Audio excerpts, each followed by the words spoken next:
નમસ્કાર રસોઈ પ્રેમીઓ, રિદ્ધિસ કુકિંગ કિચનમાં આપનું સ્વાગત છે. આજની આપણી રેસીપી છે ગુંદાનું શાક. એકવાર જો બનાવી લીધું તો વારંવાર બનાવવાનું મન થશે તેટલું સ્વાદિષ્ટ સબ્જી છે. તો ચાલો જોઈએ કેવી રીતે બનાવીશું અને શેની જરૂર પડશે.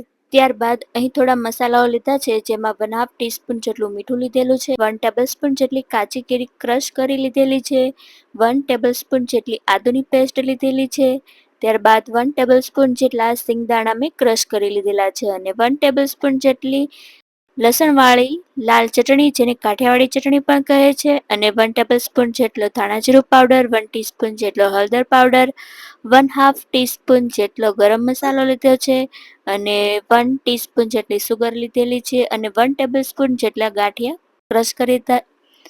ત્યારબાદ થોડાક ફ્રેશ લીલા ધાણા લીધેલા છે, એક ટમેટું અને એક કાંદો ચોપ કરી લીધેલું છે અને 500 ગ્રામ જેટલા ગુંદા લીધેલા હતા, જેને મેં અંદર જે ઠળિયો અને રસનો ભાગ છે તેને ચમચી વડે કાઢી લીધેલો છે.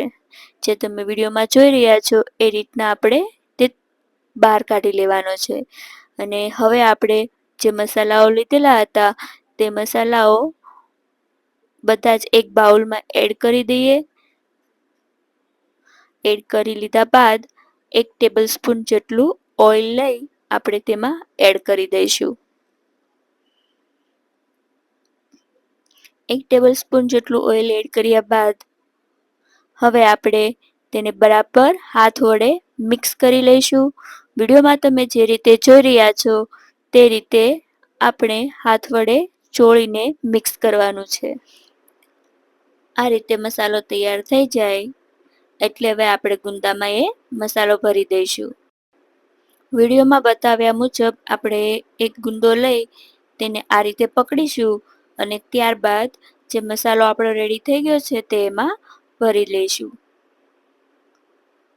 આ રીતે આપણે ગુંદાની અંદર મસાલો ભરી અને ગુંદાને બેવ સાઈડથી આ રીતે દબાવીશું, એટલે જે વધારાનો મસાલો હશે તે બહાર નીકળી જશે. અને આ રીતે આપણે બધા જ ગુંદાઓમાં મસાલો એડ કરી દઈશું અને બધા જ ગુંદાઓમાં આપણે મસાલો ભરી દીધો છે અને હવે આગળની પ્રોસેસ કરીશું. ગેસની ફ્લેમ ચાલુ કરી એક તવલી મૂકીશું અને તેમાં 2 ટેબલસ્પૂન જેટલું આપણે તેલ એડ કરીશું અને ત્યારબાદ જે આપણે ગુંદાઓ ભર્યા હતા તે બધા જ ગુંદાઓ એડ કરી ચમચાની મદદથી આપણે તેને થોડો ટાઈમ આ રીતે હલાવીશું. આ બધા જ ગુંદાઓમાં તેલ લાગી જાય ત્યાં સુધી આપણે તેને આ રીતે હલાવીશું. આ દરમિયાન ગેસની ફ્લેમ આપણે મીડિયમ રાખીશું અને હવે આપણે તેને ઢાંકી દઈશું અને તેની ઉપર થોડુંક પાણી એડ કરી દઈશું. મીડિયમ ગેસની ફ્લેમ ઉપર આપણે ગુંદાઓને બફાવા દેવાના છે. અને આપણે જો ગુંદાનું શાકનું સેવન કરીએ જેનાથી પાચન તંત્ર સારું બને છે, આંખ અને લીવર માટે પણ ફાયદાકારક છે, ત્વચાની તકલીફો દૂર કરે છે, ઉર્જા પૂરી પાડે છે. 4 થી 5 મિનિટ જેટલો ટાઈમ થઈ ગયો છે અને આપણે ચેક કરી લઈએ કે ગુંદા બફાઈ ગયા છે કે નહીં. તો અહીં આપણે એક ગુંદોને ચમચા વડે આ રીતે દબાવીશું અને સરળતાથી જો આ રીતે કટ પડી જાય તો આપણા ગુંદા બફાઈ ગયા છે.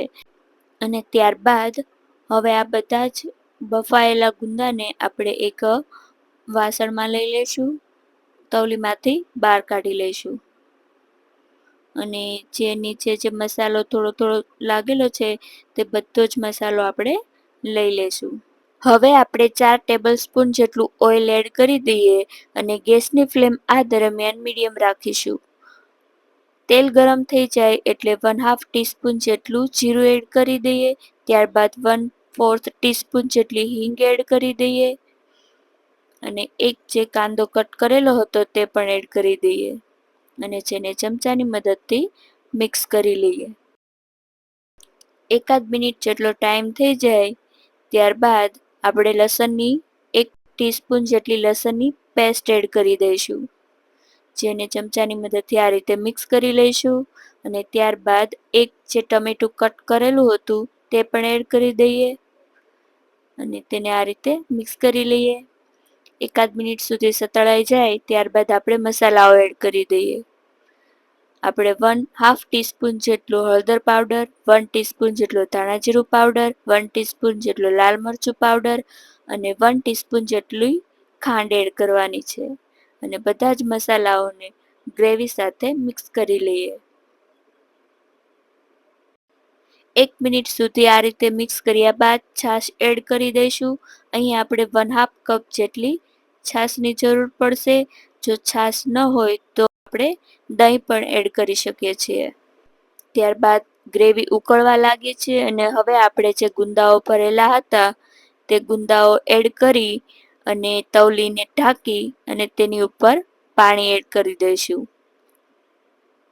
આ દરમિયાન ગેસની ફ્લેમ મીડિયમ રાખીશું અને 4 થી 5 મિનિટ જેટલો ટાઈમ થઈ જાય એટલે આ રીતે શાકમાં ધીરે ધીરે તેલ પણ ઉપર આવવા લાગ્યું છે અને આપણે હળવા હાથે ચમચા વડે તળિયા સુધી આ રીતે હલાવી લઈશું. બાદ ફરીથી ઢાંકી લઈશું.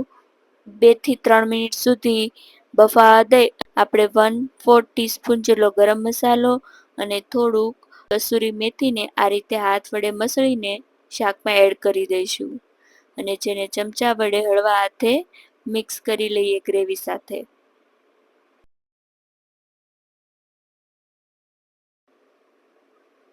અને એકાદ મિનિટ સુધી આપણે ફરીથી ઢાંકીને શાકને મીડિયમ ગેસની ફ્લેમ ઉપર બફાવા દઈશું. 1 મિનિટ જેટલો ટાઈમ થઈ ગયો છે અને શાકમાં તેલ પણ ઉપર આવી ગયું છે. આ રીતે ઉપર તેલ આવી જાય એટલે આપણે ગેસની ફ્લેમ બંધ કરી દઈશું. ત્યારબાદ થોડાક ફ્રેશ ધાણા સ્પ્રિંકલ કરી દઈએ અને હવે આપણે તેને સર્વ કરી લઈએ. વિડીયોમાં અને રેસીપીમાં બતાવ્યા મુજબ મસાલાઓના માપ અને સમયને ધ્યાનમાં રાખીને જો ગુંદાનું શાક બનાવશો તો ખૂબ જ સ્વાદિષ્ટ શાક બનશે અને એકવાર જરૂરથી ટ્રાય કરજો. યમ્મી, ટેસ્ટી અને માઉથ વોટરિંગ આજની આપણી રેસીપી તૈયાર થઈ ગઈ છે. જોતા જ ખાવાનું મન થઈ ગયું ને? તો આજે જ બનાવો અને તમારો અનુભવ અમને કમેન્ટ્સ દ્વારા શેર કરો. જો તમને અમારી આ રેસીપી ગમી હોય તો તેને લાઈક અને શેર કરવાનું ભૂલશો નહીં. આવી જ નવી રેસીપી જોવા માટે અને રાંધવા માટે રિદ્ધિસ કુકિંગ કિચનને સબસ્ક્રાઇબ કરો. ફરી મળીશું એક સ્વાદિષ્ટ રેસીપીની સફરમાં. ત્યાં સુધી જોતા રહો રિદ્ધિસ કુકિંગ કિચનની રેસીપી. ધન્યવાદ.